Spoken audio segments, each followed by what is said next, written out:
Here's a strategic communications tip. Don't argue, listen, and engage.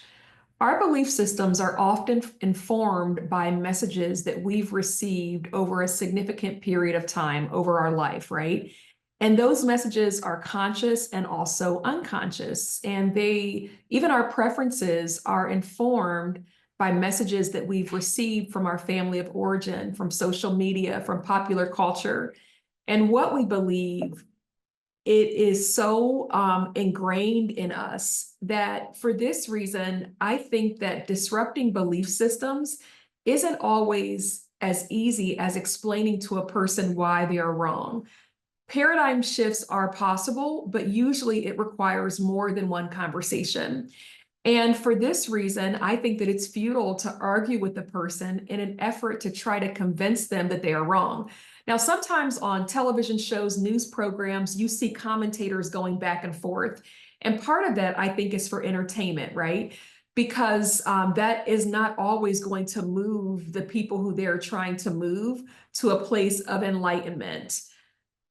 I think that what we have to do is ignite, if there's any place of common ground, I think that we have to acknowledge that and affirm a person's concerns, and then try to see if you can engage them and have a deeper conversation. What happens when we argue with people, especially adults, is they dig in their heels and then they feel like they have to prove that they are right.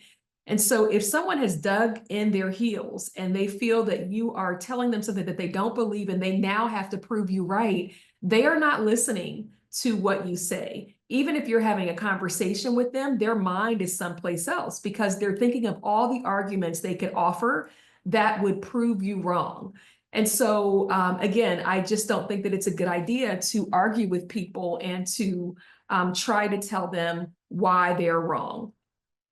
Additionally, if you argue with someone, you are belaboring the point. And that is just not helpful because, again, a person is going to dig into their heels and they're going to spend their mental capacity and their emotional resources thinking about what they need to say in order to defend themselves versus processing what you're saying.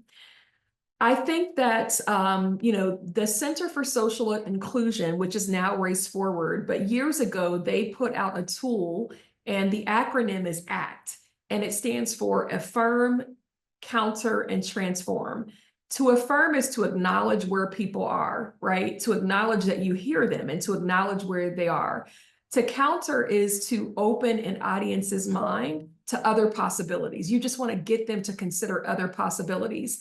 And then from there, you can have a conversation that may lead to transformation. And that is where you move the audience that you are engaging to some place in the middle, to some place of curiosity, to some place of opening. In my work, sometimes we will engage with publications, and sometimes we'll do what's called an editorial board. And for an editorial board, there are several possible outcomes, including the paper may write something where they agree with you, they may write something where they don't agree with you, or they may agree to remain neutral. And to me, if you can move a paper that was initially against you to a place of neutrality, that can be counted as a win, right? And so you've had the conversation, you've brought information, and now maybe they're not convinced, but they're not as opposed to your message. That is a win. And I think we need to do more of this as we engage with people and as we try to get people to have a broader understanding of some of the issues that we face. If you like this content and if it's been helpful, please be sure to subscribe. You can also leave a positive comment and you can tell your friends and your network about us. Thanks for listening.